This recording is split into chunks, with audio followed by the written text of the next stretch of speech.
Hi guys, and welcome to another episode. Today, once again, I am joined luckily by Mr. Verlin Gradney, who is an early startup investor who has been in securities, wealth management, and the VC space his entire life. Also the owner of Trade Desk Advisors and Mindset Startup Academy.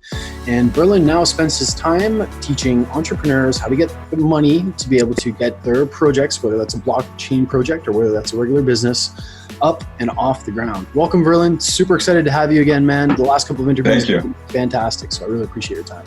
Awesome. Thanks, Matt. Yeah, I'm looking forward to another one. Absolutely. We've talked a little bit about kind of various aspects of fundraising, but I want to get a little bit more granular in this one. And I wanted to basically ask you, what are some of the different instruments that are currently available for raising funds as kind of an overview for a blockchain project? Okay. And expand on instruments for me. Let's just say we're going to call it the type of ways that you can raise capital, perhaps maybe the different structuring of raises, or other ways that you can essentially raise capital. Like, what do these look like? I know there's a lot of different, Sure. Yeah. So we'll start at a very macro sense, maybe. Excuse me. So I think in answering that question, if we were to assume the audience was just sort of in the very beginning steps, or actually, let me retract that statement. Regardless of the experience, I firmly believe these are basic fundamentals. Well, that's a really good question. That regardless of your background and experience, we have to refresh ourselves, right? Just like an athlete continuing to practice. It's extremely important. So when looking at the different options that are available, I think what I always explain to founders is, let's first understand the sort of status quo or the norms that exist within the market of how we compartmentalize different companies. And then once we understand what those really mean, then we sort of overlay them with what the regulatory rules are to achieve those goals, right? So looking at the first one, and these are rather diluted terms, so I always like to kind of unpack these. A lot of folks have probably heard or read of the pre-seeds, the seeds, the Series A, and then after that you get into what we call the alphabet rounds, right? B, C, D, E, and F. And Matt, you and I have seen this actually even recently, where in no fault to the founder, they think they might be, let's say, a seed round, when in reality, maybe they're looking at it as a pre-seed round. What do I mean by that? Well, again, these terms are oftentimes thrown around, but we have to understand that how you define and utilize these titles is sending signals to the supply side of the equation, i.e. the investors. And although investors are a very different group, we all do still sing from the same hymn book, meaning when you tell me or another investor pre-seed, seed, or Series A, we all have a pretty similar knowledge of what we expect that particular project to look like. So for example, a pre-seed company, by typical definition, granted there are going to be the outliers, is a company that is slightly past their conceptual stage. The corporation is formed. It's very early. They've got some basic hypotheses. Maybe they still have to finish their MVP. That's a pre-seed, okay? Most likely a pre-revenue, pre-customer status as well. When one would progress to a seed round, really those early questions, prototypes, things of that nature should be completed. A seed round is now taking the very basic skeleton of this operation, bringing in capital to begin testing these hypotheses. And very, very common that as testing these hypotheses, some of what we assume would be reality are going to actually turn out in a completely different area. And founders have to decide whether to pivot or scrap it completely. And then when you get to a Series A, traditionally speaking, the testing's done. The hypotheses have been proven. The core team is now there. And most investors that participate in a Series A want to put gas into that gas tank without any questions or testing. That gas in the gas tank is to go from 0 to 100. Take what we've learned that's already been proven. You've proven it through your product market fit, which is basically your pre-seed and your seed. So you've got 10, 20, 50 happy customers. Series A comes in and says, okay, now let's take that 50 to 100 customers and let's take it to 500 to 1,000. And by the way, let's carve out a little bit of capital and get back into some product redevelopment, research and development, things of that nature. So before we throw around the terms a little lightly, it's really important that we understand what the actual investor audience thinks of or defines those terms as. Now, once a founder, and a lot of blockchain companies are now starting to figure out what some of these terminologies are, because you didn't hear these terms a lot in the ICOs and the other pieces, right? So once we determine what our label or what our stage is within our life cycle, then we have to get very comfortable with understanding what the regulatory rules are when a company is to go out and solicit investors. There are three basic components. You have to be aware of what the rules are to solicit. You have to be understanding of investor suitability, which is your requirement to understand this person's background. And then third, how you actually seal that deal and your fiduciary responsibilities post-investment. So just a little bit of information. But you can kind of tell me how deep you'd like to get, but as a broad stroke there in the very early one, how you solicit. Under the Securities Act of 1933, there's a section called Regulation D, D as in David, which has pretty much ruled the roost in this country for decades, which tells founders how they are to actually solicit, review investor suitability, engage. After you engage, what regulatory bodies, state and or federal, you must be responsible for reporting to, and then your expectations post-investment. So solicitation typically means certain types of crowdfunding is a regulation right next to Regulation D, but oftentimes if following in those components, there are only certain aspects of that law that allow companies to actually go out and market in the public domain. Yes. And so this is an area, and we can go a mile deep here if you'd like, because I think it's really important for blockchain companies, especially those that have had experience with the white papers and popping up a website. It's a whole different game, right? Yeah. So how you're engaging and finding has to fall within those regulatory confines. And secondly, as you identify someone, you have to have a process, what we call an investor engagement process, where you start off a little light, you feed them a little information. But before you get to talking about brass tacks of your offering and valuations, there has to be something in the middle that a founder can document, keep in their compliance file, and prove that they went through the necessary steps to understand that investor's suitability for this investment. So what does that mean? That includes their background. Have they ever done this before? What's their investment experience? Brackets in terms of annual income and assets. What are we doing? We're defining accredited or non-accredited, right? Yeah. Once you do that, then you got the third process of actually sealing the deal. What are your regulatory and fiduciary requirements to solidify that? And that's an important one, because a lot of times founders will admit when they're intellectually honest, when that person is ready to go, the last thing you want to do is slow down the process.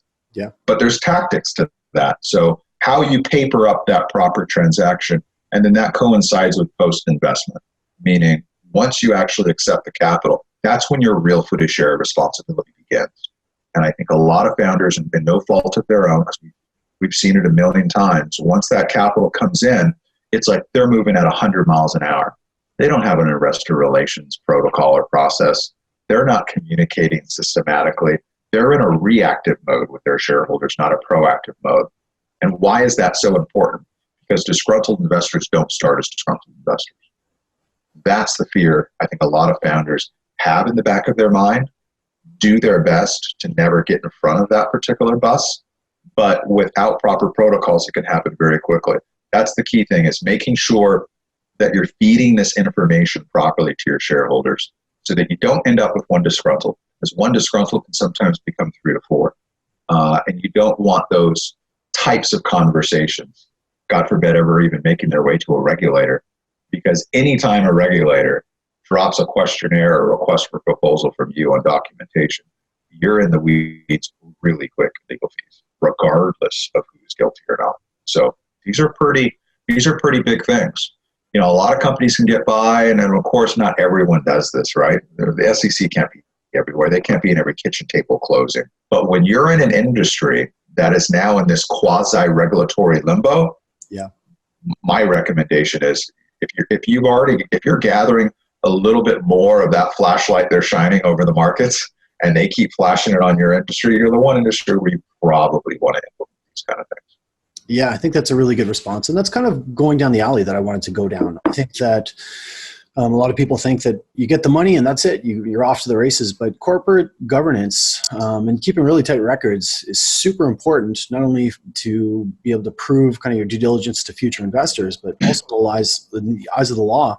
And it does take a significant amount of due diligence and a significant amount of record keeping to be able to meet all of these requirements. So I think that it's really good, as you kind of mentioned, the fact that where you can advertise, who you can actually sell equity to. These are all things that people probably aren't thinking of right off the bat, but they are very, very important in terms of regulatory kind of placing. You can get yourself in hot water if you don't understand the rules pretty quickly. Do you see that with a lot of new startups? An incredible amount. Excuse me. I think that a lot of founders, again, have the best of intentions, and the regulatory bodies could probably do a much better job of explaining these things. But then again, that's why folks like us have a job. But I think 9 times out of 10, when I talk about Reg D, 504, 506, the details of Reg CF, Reg A, all the other pieces, it's a lot of times, 9 times out of 10, probably the first time anyone's ever broken it down for the founder.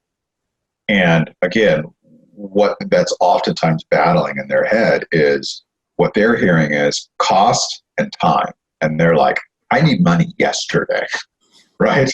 Yeah. And so the moment you've got that knowledge and you're aware, I think a lot of founders have to understand, especially with firms like us, we're not here, and a good advisor is not there to impede your progress.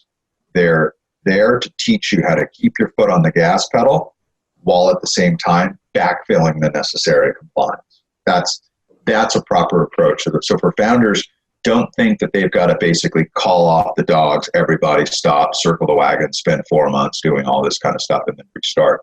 And the second thing that I think most founders that we talk with, especially in the early stage space, are unaware with is what your earlier comment was, which is what their responsibilities are post-investment. Again, not something that the industry provides a lot of information on. Our rebuttal or our protocol for that is a very simple 3 to 4 step rule that we teach every founder to implement in an investor relations team. And that basically is just a department by title. But what it's doing is it's basically putting a systematic amount of communications and different styles of communication on a quarterly, semi-annual, and annual basis, mailing that out to the shareholders, making yourself available on a call or two, giving a state of the union for the company. But the third thing that a lot of them aren't really aware of is what we call the procedural prudence. That means when you're moving at 100 miles an hour, decisions are being made within seconds between the founders. But a lot of founders don't have it in their systems to meet on a weekly basis or have a secretary to note those, meet as a board, and memorialize those things. They're not. So it is not uncommon for us to see a company that is now coming into their Series A. They've had 2 rounds in their history and literally have under 20 pages of notes inside of their corporate structure. Yeah. Why is that important? Procedural prudence. When you, God forbid, were ever had your feet held to the fire by a shareholder, a counterparty, an attorney, or a regulator, and you're basically in a he said, she said scenario, your procedural prudence, your documentation of each individual step, your mindset at the time, the context for that decision, and why it was made, that whole decision matrix right there is what basically protects you as the company. So these are very small things. They sound like a real pain in the you-know-what to a lot of the founders, and I get it, but they're really not that complicated. And I think we need to be able to put that information out there, because even if one founder hears it and goes, oh yeah, he's right, I can knock that out in an afternoon. Ooh, you could be doing that company a heck of a lot of good. God forbid they ever need it. But yeah, documenting all your meetings as well. And they have some really good software for that. I don't know if you've heard of recently Otter.ai, which is something that attaches to Zoom. So it actually transcribes all of your meetings. I mean, there's always options. You can save them, store them on Google Drive or whatever it may be. Yeah, it's Otter.ai. Go check it out. It's actually that's pretty cool. Yeah, it's really neat. And it's really accurate too. So it's not, I mean, these aren't things that are stretches, but they're just things that founders probably aren't really thinking about off the bat. So I think it's really important that people at least recognize that when you're starting to get into kind of building these companies. As you've taught me, it's important to be able to document. Sure. I wanted to go into the weeds for a second, because this is kind of interesting. It's also related to the blockchain space, and not something I planned to talk to you about, but something I wanted to. Yeah. We're seeing kind of, a lot more equity raises, and obviously I think that that's going to have a really large effect in the future. But we're also seeing kind of like mixed raises. Like sometimes, you get equity, plus if the project has a token, they'll throw some tokens in. And I wanted to ask you how you felt about doing raises, and comparatively, maybe one with equity, one with a mix, and one, a raise with tokens. How does that all work? Is that possible? Is it legal? Can it be done? And what's your opinion? Great question. Let's unpack. Is it legal? Theoretically, yes, as long as proper rules and disclosures are utilized. So if we have a company that is producing these widgets and they have obviously a holding company, an issuing company that has shares, and then they also have the tokenization on their token model. Both of those particular strategies have to mirror the same underlying fundamentals and the same underlying valuation structures.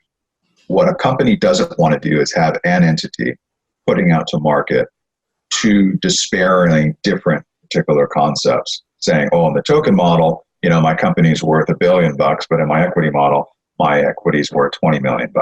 You got to be really careful that you're not selling away from one or the other, okay? Yeah. So there are plenty of instances in which there could be different valuation models and there could be different pricing, but it all comes down to disclosure.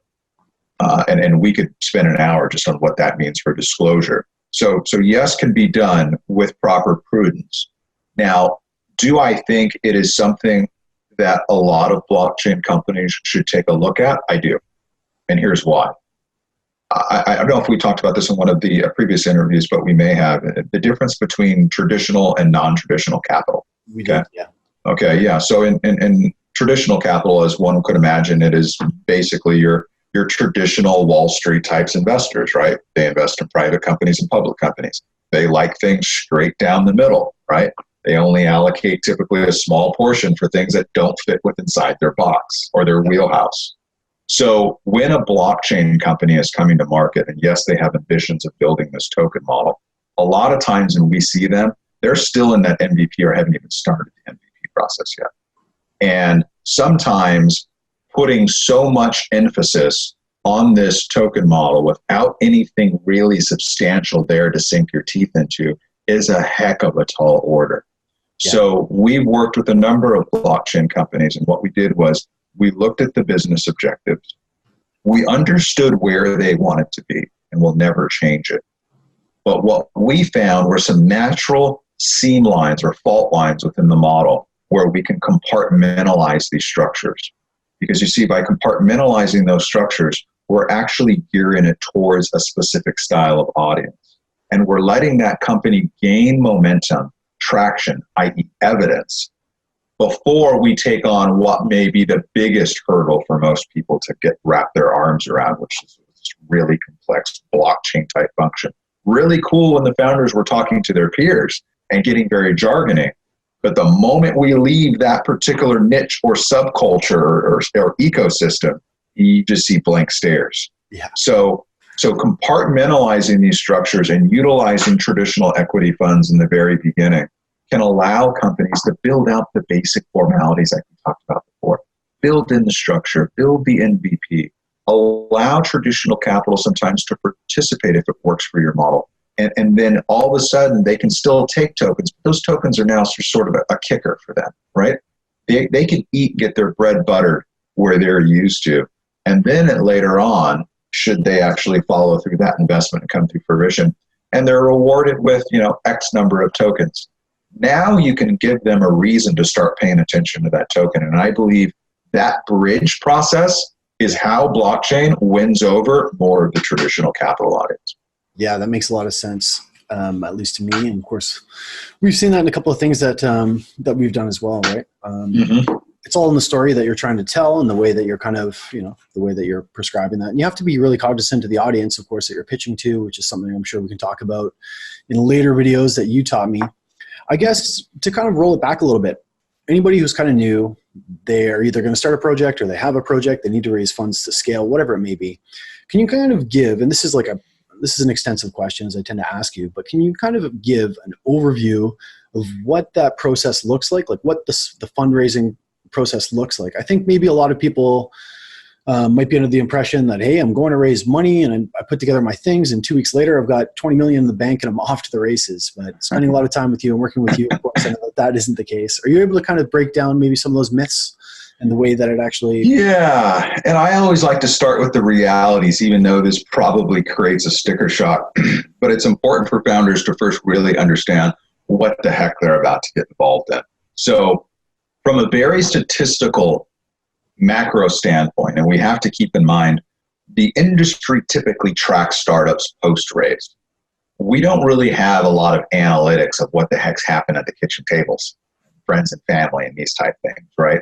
So you really only see the information on a Crunchbase or a PitchBook or these other places once the company has completed some level of success. Well, the reality is, between the best minds and sharing ideas and reading the periodicals, most would agree that the success rate is less than 10%. So all those companies that you see in Crunchbase and on TV and Shark Tank, you're talking about the top 10%. Yeah. The reality is the average pre-seed through seed round with a little bit of experience or no experience in capital raise is typically going to take a founder or founders anywhere between 12, 18, and we've seen as far as 24 months. So we must understand that you're about to commit thousands of hours of your life, even if you're really good at this. If someone put in 1,000 hours and knocked out a $2 million seed round in less than 6 months, I would say that's like a unicorn. That's amazing. Yeah. So that means the average company has to be really prepared for a long, grueling haul. And to top it all off, again, not a lot of statistics on this, so people have their opinions. This is where it's going to range. It's typically hundreds of investors per $500,000 of raise. So the average founder might have enough investor contacts that they can count on their fingers and their toes, but really do not have any idea of where the heck they're supposed to find 100 to 200, 300 names. So that's the first thing that I always tell the founders. Be really careful about what you're about to get into. This doesn't happen very quickly. This is one of the reasons that I talk about compartmentalizing raises sometimes. I know, and I'm not disagreeing with you, that you need $3 million to build that beautiful luxury yacht, let's call it. But that's a tall order for someone to bite off, given the fact they don't know you from Adam. They just see a bunch of hypotheses.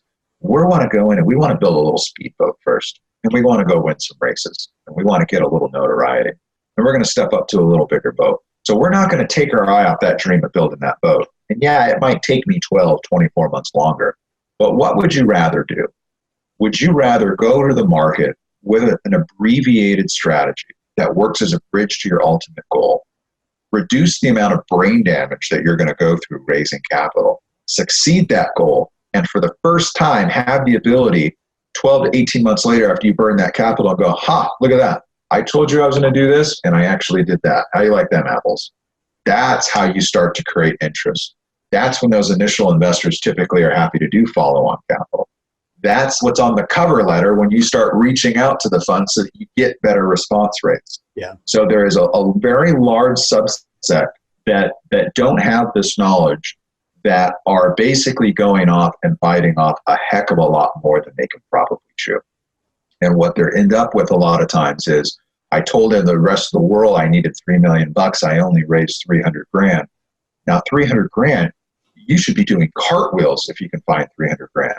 If you're going to stick with that $3 million raise, we have to know how much of that $3 million raise do we need to basically churn this engine over and start. And it's typically not $3 million, right? Yeah. So those founders, if they're going to stick to that larger scale and price goal, and they're willing to put in the work and find 1,000 people to go and talk to, you got to be prepared on how you create momentum off of a little bit of success. So under that auspice, then there are a few tricks up the sleeve that we learned over the years that you've seen me talk about with founders of how you create these names. I think a lot of founders, and we're going to be doing this in our Mindset Founders, our Slack community, is we're going to be doing a course on how to use Crunchbase. Because I think Crunchbase really needs to be learned by a lot more founders. And yes, it will basically give you a list of investors that were in your industry, but it's not just the list. Now I want you to go and study the companies they actually invested in. Be honest, look at how they did it. What were their average raise amounts? How many blockchain companies have they invested in? You can read these tea leaves to find ways to figure out exactly who you think has the highest potential. Then you have to have a marketing plan to go after accredited investors. And you got to have a marketing plan for whatever regulatory model you're using that may allow a certain number of non-accredited investors. So there's a three-prong approach that we use. We got your professional VCs and angels.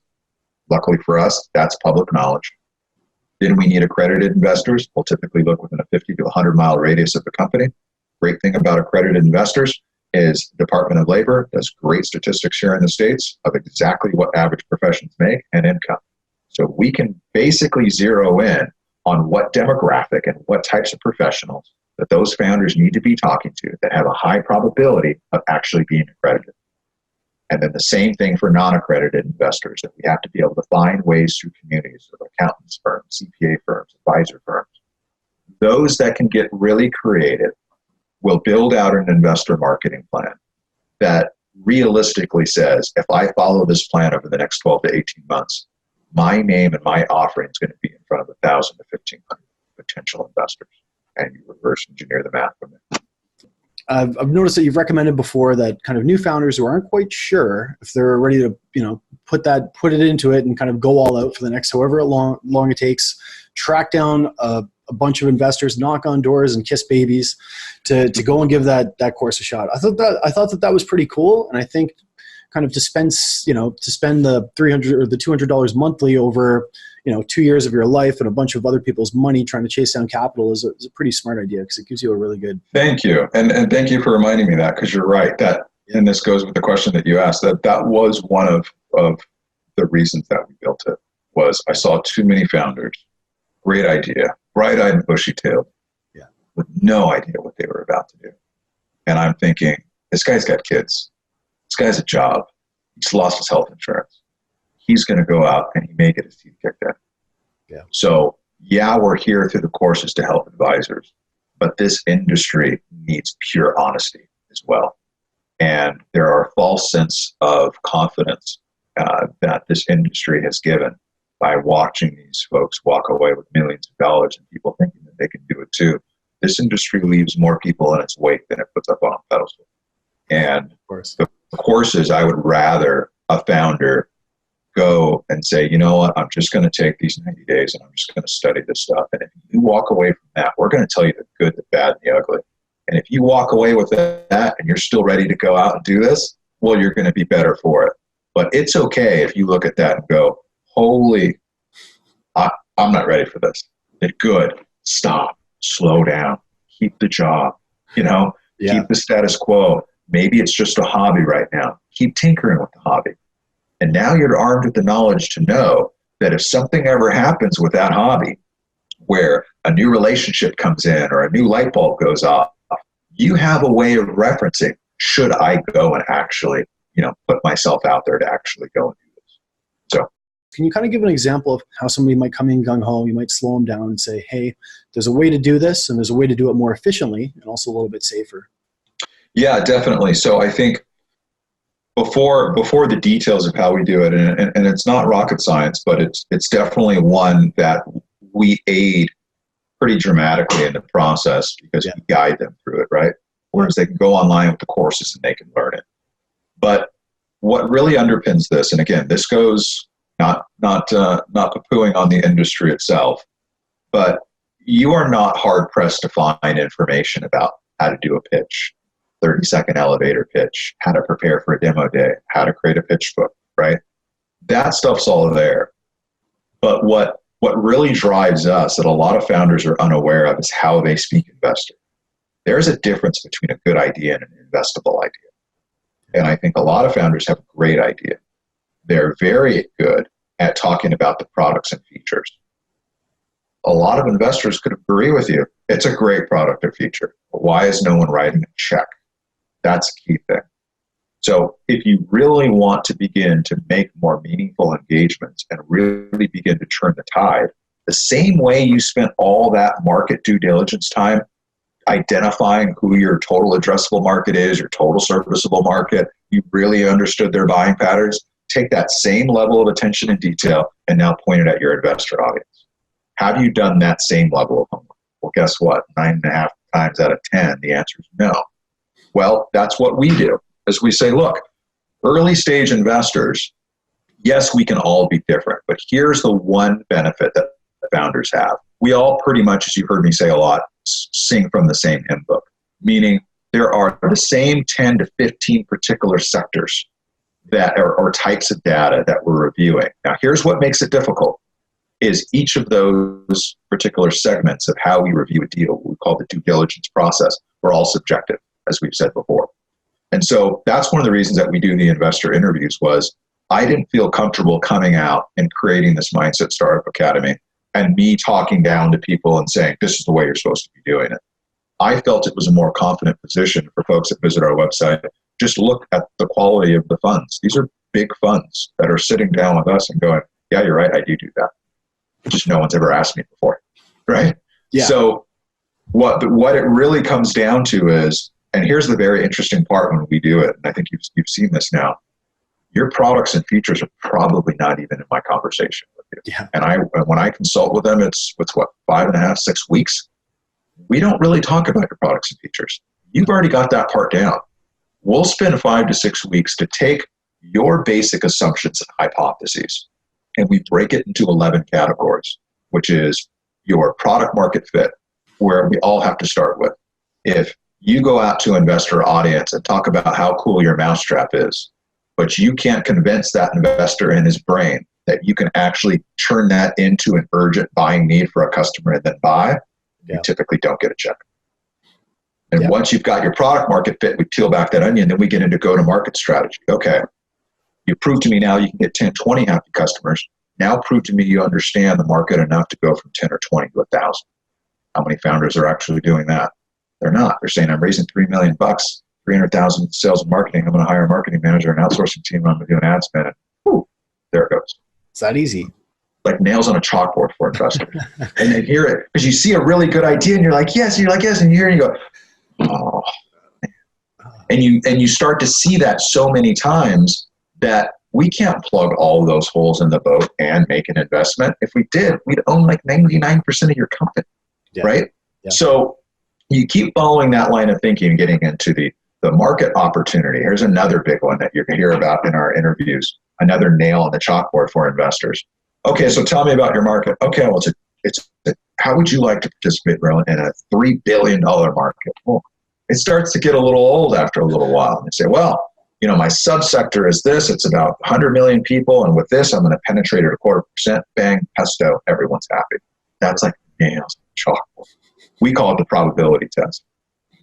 What separates those founders that are closing out those $5 and $6 million raises that you see on TV are people that typically have all of the same product, passion, capabilities as a lot of the founders out there. The only difference is they know that investor. They took the time to understand what check boxes that they're checking. And they didn't use simple percentages. They explained the context why. My market opportunity, I'm glad you asked. I'm not going to bore you, Mr. Investor, with the billion-dollar status because you already know that. And I know over the last 8 years you've invested in 7 companies like me, so I'm not going to bore you with that data. Oh, now you caught my attention. So you did your homework. Okay, so do go on. Well, of the amount of money that you see being utilized in the sales and acquisition team, I'd like to share with you the various parties that we've done. And actually, we put together a marketing strategy that's supported by a focus group that we've done of over 2,000 people. Here are all the questions to prove that we had non-biased reactions. As you'll see, there's 70% of these particular answers proved a volume point, a price point of this and this. See where I'm going? Yeah. Now the investor's going, holy crap, this guy actually did his homework. Now you've got my interest. That is something so easy that so many founders can do. And this is why I appreciate having an opportunity to do interviews like these, is we don't have a big enough bullhorn right now to tell this. So basically I'm singing it from the mountaintops. But anyone that says, oh, well, I don't know, we could do it another way, don't take my word for it. Just log in and listen to the investors. There's a reason why the investors are signing up and going, yeah, I know what those topics are. Yeah, I'll tell you how I do it. So now, founders, the goal is we can teach you how to be a chef. We can give you the ingredients, but you don't know what that investor is going to think of each of those ingredients. So here's a library. Go and listen and hear the differences. So once you know the recipes, it's like watching a cooking show. I always relate things to cooking. You're preparing the ingredients, and how many people these days watch a chef on TV and they go, okay, yeah, I can do that. They're sitting at home and they're doing it. It's the same type of thing. So beyond products and services, and if anyone is listening, we can provide any value. If you've got a valuable opportunity with an investor, do something different that everyone hasn't done. If you've already sent your pitch book, you're not spending more than a couple minutes on products and features. Give him a reason to allocate more time to you. Do something different than the other founders are. You know how many times we hear This is the problem I'm solving, and this is how I'm going to solve it. This is how I gain traction. Would you like to come on board? It's like, we gotta be able to switch it up. So much of this is also qualitative. We just signed up this morning. I told you a fund out of Germany. He looks at the topics that we teach. He goes, "Oh, I already know which one." And he just pointed and he goes, "I want to talk to your people about how I assess leadership team." And I thought, brilliant. This is the other thing that a lot of founders don't pay attention to. You will be hard pressed to shake a stick and find an early stage investor who tells you qualitative analysis doesn't really come into play for me when I get into that. No way. Yeah. What do you think a majority of founders are throwing down the investors' throats? Facts, data, jargon, tax data, technical percentage, back. It's like, whoa. I don't have context. First of all, stop. Who are you? Tell me about yourself. Provide feedback. What we say, don't fall into the resume trap. My name is Bob. I went to school here for these years, and I worked here, and then I worked here. Or what are they actually looking for? They're looking for charisma. They're looking for integrity. They're looking for the relationship and the vibe between the founders. They're looking for people that are actually going to be here in the process. They're looking for people that have technical skills and are just as good technically as they are at selling. These are teams that don't come in and go, "I need $1 million. Oh, and by the way, 800,000 of it's for me to hire people." What? That's it? Well, the guys that actually can close these rounds are like, "Look, I got 4 people. You want to give me $4 million? Don't give me $4 million. Just give me 3. Salary? I'm not worried about my salary. I'm overly confident. Make sure my bills are paid. I'll get a sales team a little bit later. I got this," and they run. Yeah. Those type of qualitative skill sets are things that a lot of founders. Sorry for the long-winded answer, but there's so much here to unpack for founders who may be watching this that it goes far beyond your business plan. It goes far beyond your products and features. You got to tell you, and you got to know how those people think. Absolutely. It makes sense. Ultimately that founder is going to determine the success of the company, right? So you need to know how they work, Absolutely. how their brain ticks, how they interact, right? And it's a big trend right now, team buying. Sorry, I didn't mean to cut you off there, Matt, but there was just an article, I think it was Forbes or Business Insider. You know what the newest trend is right now? What's that? Is investors actually buying and investing and buying in the company? Nothing to do with the product. It's just to hire the team. That's how hard it is to find good founders. That's crazy. It's happening over and over and over again. We talk about it in our courses, the reality, although rare but growing. So just think about that. These are investors that see thousands of deals. It's not like they don't see good products. And now there's a trend where they're starting to spend more of their money just on the human capital and not the product. The market's telling us something. Founders, get out from behind the business plan and the pitch deck. Refine who you are. Even if you're maybe slightly introverted, get out there, practice, show that passion. And that can go incredibly long. How much money do I need for Matt Co. Burger Shop? I'm obviously going to need a Cessna because I've got to be able to travel, and I might have to travel at any time. I'm sure you hear a lot of crazy requests for money. Like, how much money do you really need? What do you really need to get your business off the ground? And how do you determine that? Yes. It's a great question. And again, this all goes down to signals. Yeah. I think a good fund with less than 10 questions in a 30-minute interview can pretty much know whether or not they're interested. It's true. Yeah. And I think a lot of founders, again, are not paying attention to these markers. One of the biggest ones is the use of funds for the raise, right? To your point. Wow. It's crazy what you see.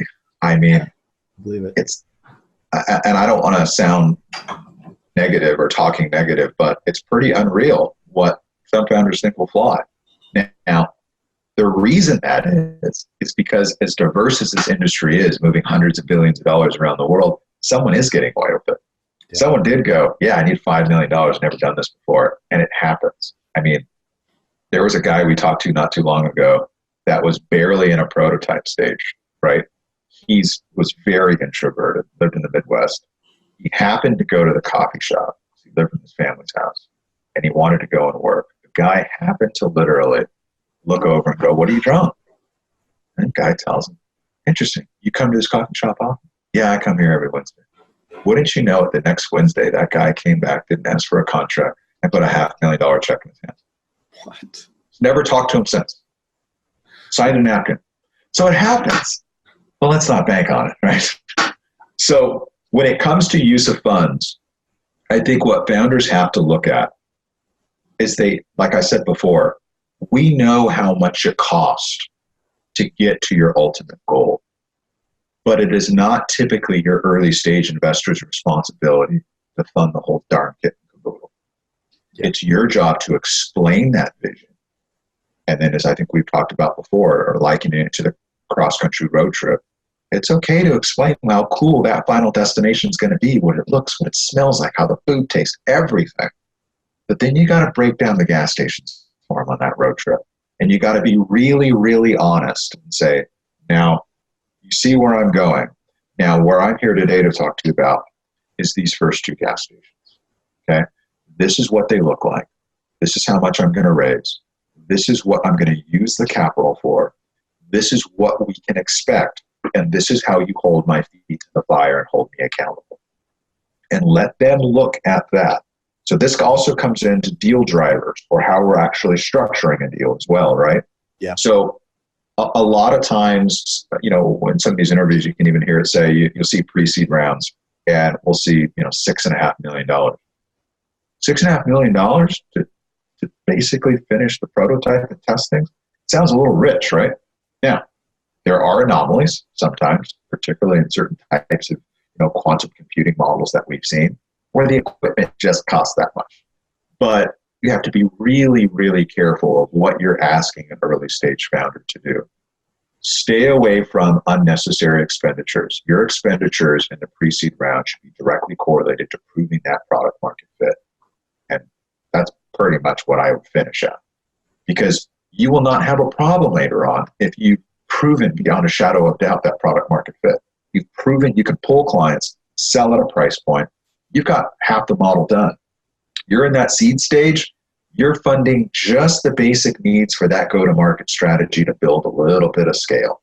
Finish whatever it is. Don't ask for the investors to pay for all of the extra bells and whistles, because they may look at it and go, I don't see any return of value in that particular investment piece. So be very careful in those aspects. Tie them to the specific goals that the industry is expecting. And lastly, please be careful with incomes and salaries. I know it's hard. I know you've slugged along for 2 to 3 years, but it is not that investor's job to catch you up financially from the jump, right? So if you put in a reasonable baseline income for yourself, typically most investors understand you can't live under a bridge and run this company at the same time. But let's be a little cautious when you've never made over $150,000 before in your life, but you're asking for $3 million and you're about to make $150,000 for the first time in your life, and have it come in twice a month, every other Friday. And now the investor's going, well, wait a minute. I want sort of a constant state of paranoia. This looks like you've actually structured a pretty cush gig. See what I'm saying? I do, yeah. Or the other one of them going, well, we have $500,000 allocated for these C-suite executives. And sometimes investors are going, what do we need C-suite executives for? Who are these people? I mean, unless they're bringing with them, the rest of the business model, sometimes this really doesn't make sense, right? It's a luxury that one is oftentimes allowed in your Series A and a little bit beyond. Are there negatives to taking in too much money? Absolutely. Big kiss of death. Yes. And here's what makes it so difficult for founders. If you always want to ensure that you don't take on more capital than you need, because you want to look at it like a sand clock, right? It's just kind of flowing down. This is extra responsibility. It's extra burden. It's costing you equity to park that extra capital. Yeah, it is. At the same time, one of the kisses of death for a lot of founders, that again, this is the signals that it sends. More times than I can care to want to have had, but investors going, really loved it. Loved the guys. I loved the product. They just have no idea on their financial model. Well, what do you mean? He's telling me he's going to do this for $1 million, and there's not a shot in hell he's going to get this done for $1 million. That's a $2 to $3 million journey. And the sad thing is he doesn't know it. And I'm really not structured to teach him. So guess what happens? So And it's sort of like this paradox, right? It's like the Goldilocks effect. It's a little too hot, it's a little too cold. So the way founders actually have to do this is, again, they have to get very specific in those use of funds. Typically lay out in a very conservative format what they think it will cost. You up that by a 20, 30% mark, whatever it is, to give a little bit of cushion. And if you have the luxury of contracting with those investors, then you build in within those contracts the ability for them to supply additional capital and what the exchange is. So it's not sitting on my bank account, sitting there while you have the equity, but you create it almost like a line of credit model. So the other big thing about creating this is be able to defend with extreme conviction, transparency, and reasonability. Those are the three things, exactly why. And you'll be amazed how many times an investor will go, obviously he's pretty passionate about it. I don't really know the details of it, just sounded a little wonky. Conviction. I've done my homework. I know this may seem high. Let me break down each of these components and let me explain to you. These are the comparables. These are the market reports. These are liquidation values once I buy them. So you've got some substantial underlying assets should you need it. Here's the other pieces, and here's why I need those. By the way, there's an extra 20%. Not that I'm confident in my numbers. These are for unforeseen opportunities, right? So we want to be able to be flexible. Now, could I take $2 million from you instead of 1.5? Sure, I could. Here's an I'm not. If you feel more comfortable that I do, because I completely understand that some investors may think that, then I'd be happy to do the $1.5 million with a $500,000 kicker should these particular milestones or events occur. See how differently that is? Yeah. No one's asking you to have a specific answer, but don't throw it out there and allow someone to assume you don't know what you're doing. So it's all about how we structure that. Provide that conviction and that transparency. But if you're getting a feel that they're going, that's nowhere near enough, then pivot. Say, look, this is what I think, but I want shareholders who provide open and thoughtful feedback. You have a lot more experience. You've invested in companies like me. If you feel that it's a little higher for something that I haven't seen, there's no pride in my authorship. I'm always willing to learn. Please explain to me what your rationale is. Allow yourself to interview. Do you see that part though, being nimble? Yeah. Being quick on your feet. Another thing is financials and use of funds. I don't like to share those with unless I actually have a good understanding of the investor and they have a good understanding of me. I'm always very careful very early on. If I've had one, maybe two engagements, maybe it's just a phone or an email, and they're already asking for financial projections, that's a difficult one because the point you made earlier, they've got to believe in you. They got to have a reference point. Yeah. So I'm really careful in terms of how we advise or we ourselves deliver that type of information to ensure they have a proper understanding of who I am and a context to then look at those numbers. It makes a lot of sense. And I think what's really important too is, as you've spoken about and kind of, as we mentioned earlier with the investor relations, it's not just like, hey, thanks for the money, see you later. These are people who ultimately are going to want to invest in future rounds to be able to get you to those next gas stations. So it's really important that you build a relationship with them. And I guess ultimately, we spoke about this, I think it was in the first interview, which is a really good point too.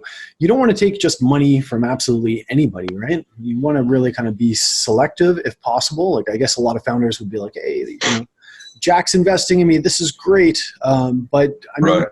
In a perfect world, you really want to kind of tailor it to people who might be aligned with you or aligned with your industry, and you want to maintain those relationships. Is that correct? Yeah, absolutely. And I think you want to be really careful of who you want playing in your sandbox. Yeah. Right. Yeah. Even though a shareholder is a lot of times going to be a passive role, not an active role, so they're not rolling up their sleeves. You see them occasionally, but still their temperament, their style. Investor relations and sending out systematic communications is one of the cheapest and most effective ways for founders to prepare for their next raise, because a majority of investors that have invested in something good oftentimes know other investors and they love to swap stories.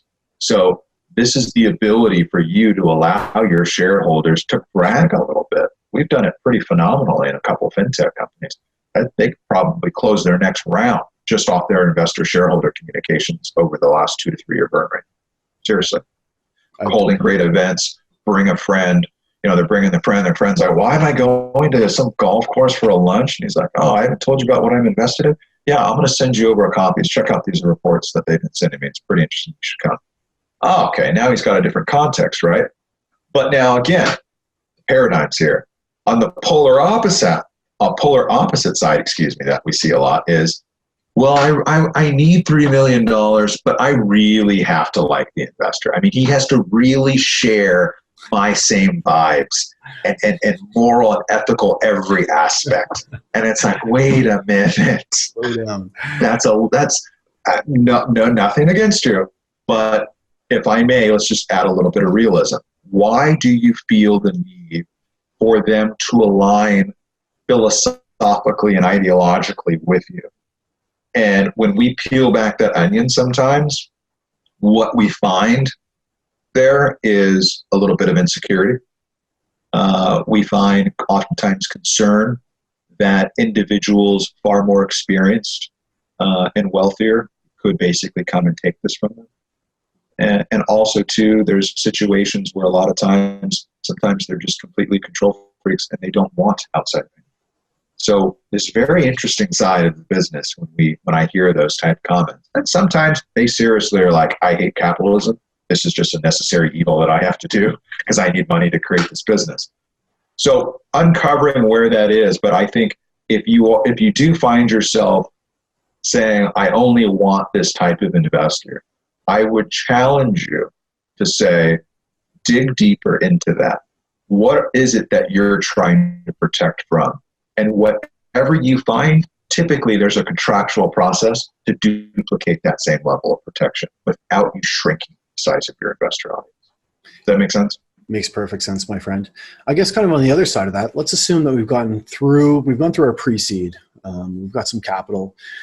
What are some of the ways, and of course there's going to be a ton of ways, but what are some of kind of the most prevalent ways that you've seen people kind of kill, ruin, however you want to phrase it, their chances of getting that next round? Like, what are some of the ways in which founders, they've got their initial raise, they've got some pre-seed money, they're off to the races.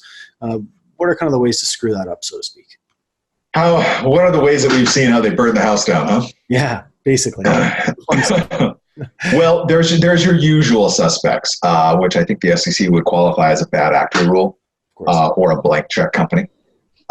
Which means that typically, you've got 6, 7 founders. One of them is just almighty, completely drank the Kool-Aid on the rest of the partners. And quite frankly, they were never aligned philosophically. But I think the biggest ones that I've seen are growing too fast. Really? I'd say. Because here's the thing is, those that can successfully navigate this crazy world we call capital raise and successfully raise a pre-seed or a seed, that's a special individual. It really is. It is a very rare set of attributes and traits that came together in the perfect timing, positioned in front of the right audience, that actually got funded and became that top 10%. Yeah. But just because they had that perfect recipe and had the idea doesn't necessarily translate to being a great operator. And I think those are the biggest stories. And the really sad part about burning the house down is it was the last thing that they probably ever would have wanted to do. How does someone grow too fast? Well, the whole concept that I think you've heard in our courses is the nail it before you scale it model. And this is a very divided, discussion even amongst investors. But let's say, for example, you get a $3 million pre-seed round. They implement it, goes well, press releases are out, getting a little bit of traction.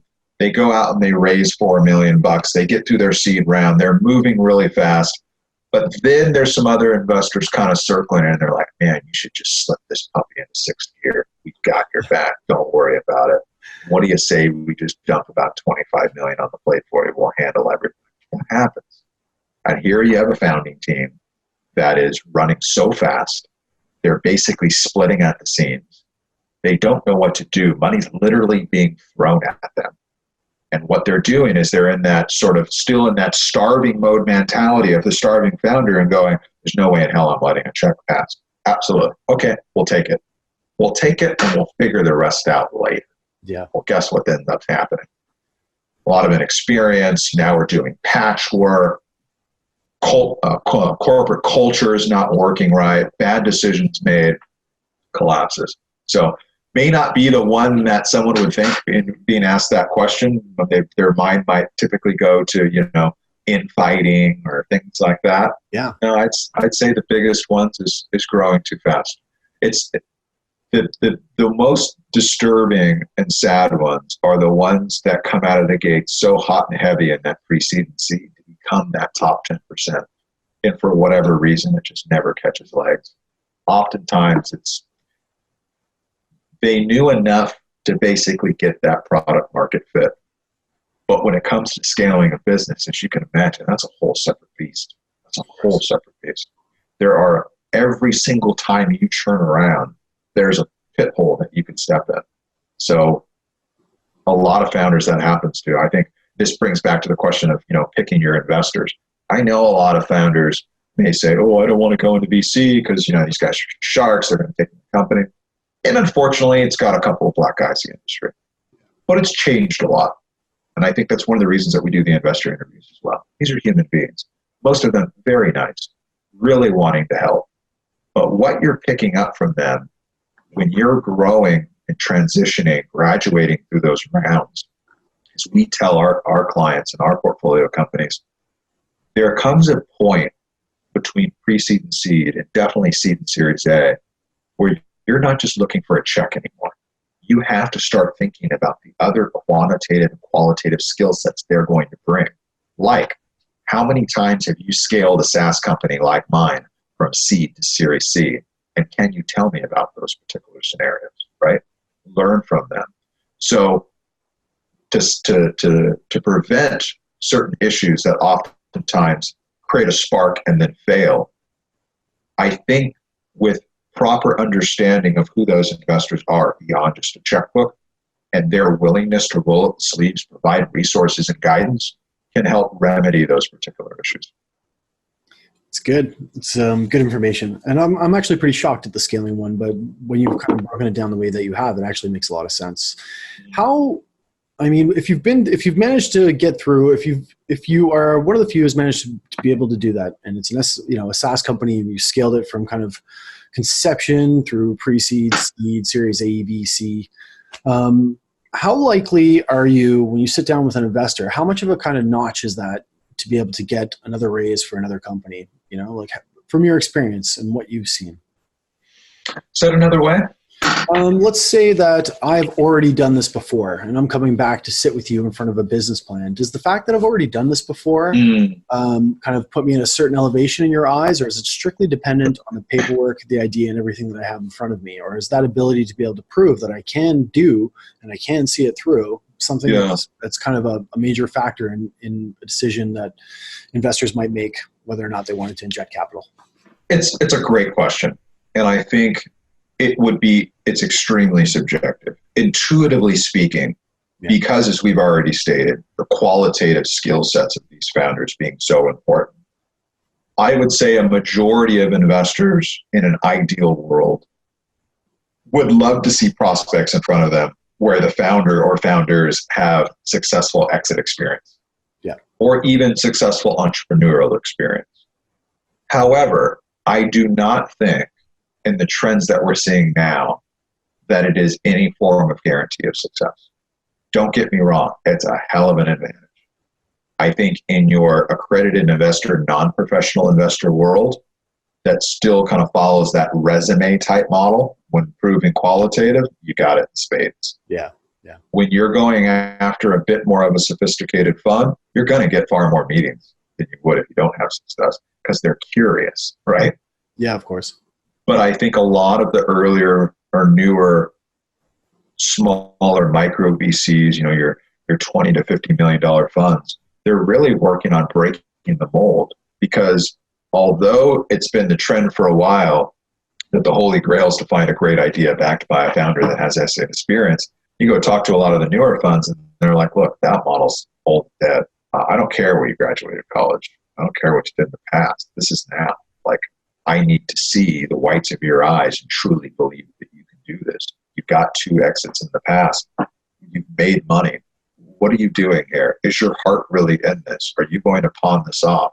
Like there are some founders out there that go, no, I don't want that. I want the hungry one. I want the guy that doesn't sleep, paranoid, his head's on a swivel, because that's a good steward of my money, right? Of course. So it's a great question. I think a majority would probably still lean to the fact that that's an advantage. Yeah. But I question how long it will be that way.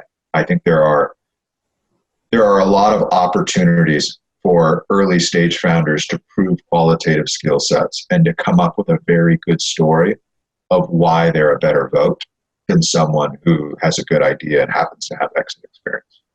Makes a ton of sense.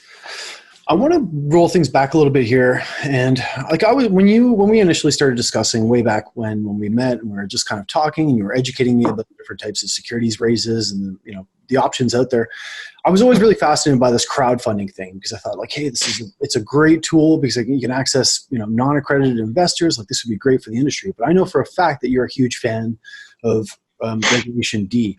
And I guess to kind of roll this back a little bit, I know it was kind of put out, the Jobs Act came out in order to create this opportunity to be able to raise just over $1 million, to be able to inject capital and make it a little bit easier to fundraise. But I also know that you've kind of told me it's not quite working the way that they anticipated in a sense. And for that reason, you're not quite a fan. But I was wondering if you could maybe extract that reason, talk about regulation crowdfunding, what it was intended to do, what the current state of it is now, and what maybe some of the issues have been with regulation crowdfunding.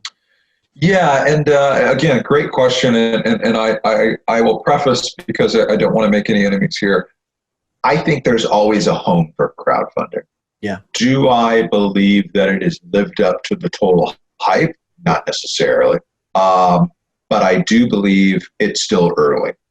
I think you have to learn how to harness this horsepower. The only real attempt at harnessing this horsepower has been websites that point at the public domain. Yeah. I haven't seen a lot of folks that have really utilized the true potential of crowdfunding. So that part leaves me interested, but the performance quite lackluster. You look at the Jobs Act that came under the Obama administration. What a lot of people need to, I think, understand why that act was so significant, or at least us geeks in the finance side do, is, you've heard me say this before, we've all lived by this adage of accredited and non-accredited investor, right? So again, an accredited investor is typically someone in the United States filing single, $250,000 or more of income, or $1 million net worth. We have to exclude your primary residence. And if you're married, filing jointly, that number of income goes up to $350,000. So we've lived by these set of rules forever. Now, on one side, you have certain portions of the financial services and wealth management who've been knocking at the door through lobbying groups at the SEC for years, trying to change that rule. And to be quite frank, I think they actually have a particular valid point, and that is those archaic rules of 350 and 1 million might have worked a few decades ago. But how do you truly today say, when you've got 18-year-olds getting, $300,000 coding jobs, or you've got someone who has created a small business, helped communities, helped 50 companies get off the ground, but doesn't have $1 million because he doesn't want $1 million. Like, the world has changed. You cannot tie someone's education and experience or understanding to those two simple equated variables, right? Yet the counter side of that argument had always put that preface in because that's the way that the system was structured, right? So if you think about it in terms of raising money and structuring and what wealth managers can do and introducing to startups, you had a very specific wall. The Jobs Act came through, there was a lot of lobbying, and the SEC didn't necessarily change the rule, but they did add some flexibility, and they threw in crowdfunding. Now, for the first time, companies could go out and have a compliant way of marketing to non-accredited investors. And portions of the market lost their you-know-what. Like, wait, you're going to allow companies? Are you crazy? This is the wild, wild west. You're going to let them go and do that? Yep, it actually structured it. So from the Jobs Act sort of underlying spirit, it was a great bill. And I would love to see that model continue to get tested. I would love to see better clarity on accredited investors. I do think if it does come, it will have more fiduciary responsibility on the founders. That's my thought process on that. When crowdfunding was implemented, it came off as sort of the holy grail of crowdfunding, right? This is going to change everything.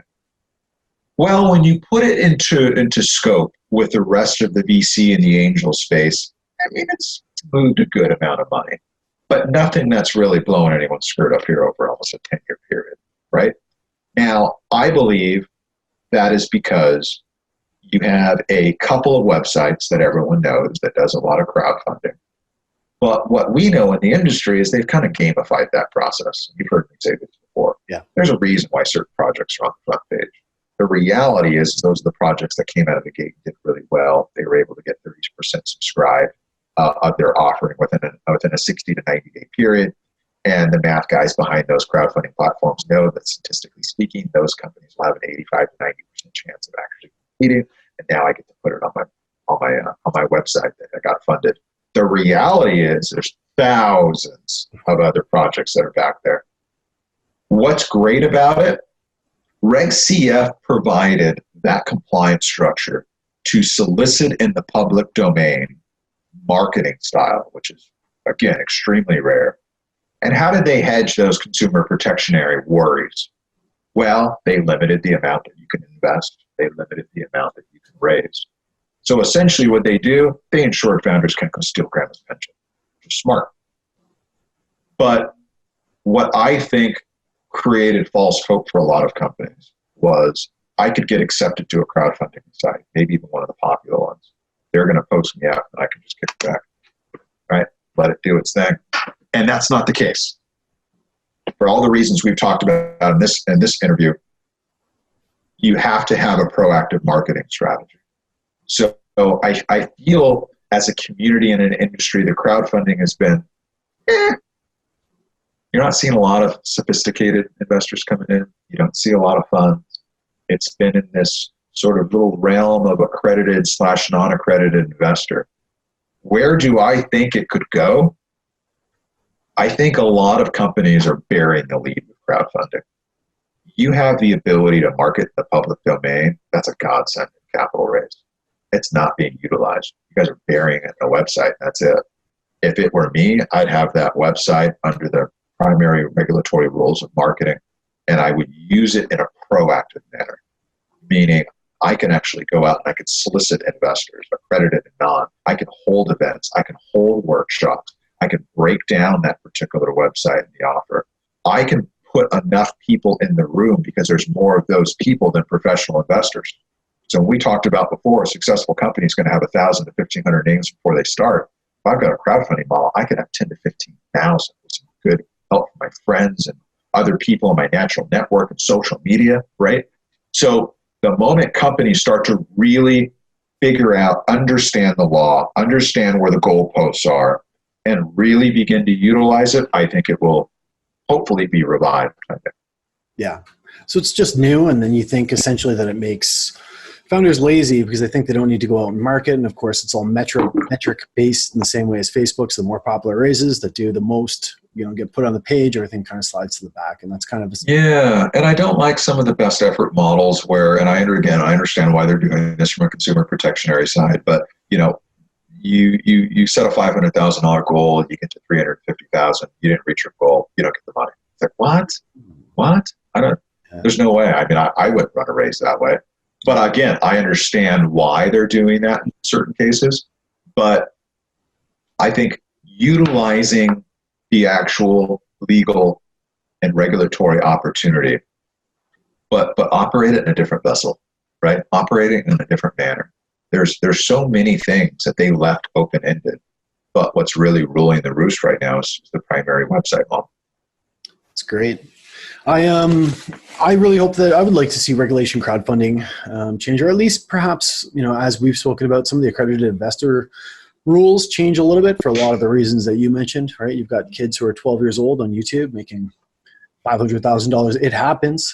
Right. So are they necessarily a more intelligent or sophisticated investor than somebody who's, working a job and maybe making $80K a year and tucks away money and is intelligent and smart with their investments? Like, not really. So it'd be nice to see some changes all around there. But I would agree. Yeah. Verlin, I don't want to take up too much of your time. We've been on for about an hour now. I could talk to you for probably another hour at least, or another 3 or 4, but I'd rather break these down and keep doing these interviews because I think it's really good for the space. For me, the number one problem in blockchain that I see and that I've experienced in a lot of projects that I'm working on is raising capital. So if somehow by doing these interviews with you and kind of getting a little bit of this information out there, we can kind of maybe have some sort of impact in the way that people start to think about raising capital for their projects and maybe inject a little bit more money into the ecosystem, then I'm a happy man. I would advise... Absolutely.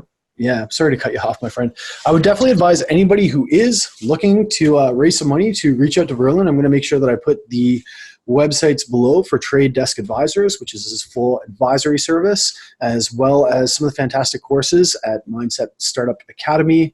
And I really would advise everybody to go check them out. It was really good for me, probably some of the best money that I've ever spent in professional development, and I learned a ton. So I look forward to the next one. Verlin, you have a great day, and thanks so much for spending time with me. Absolutely. Thanks, Matt. Looking forward to it. Have a good one. You too. Thanks, man. Bye.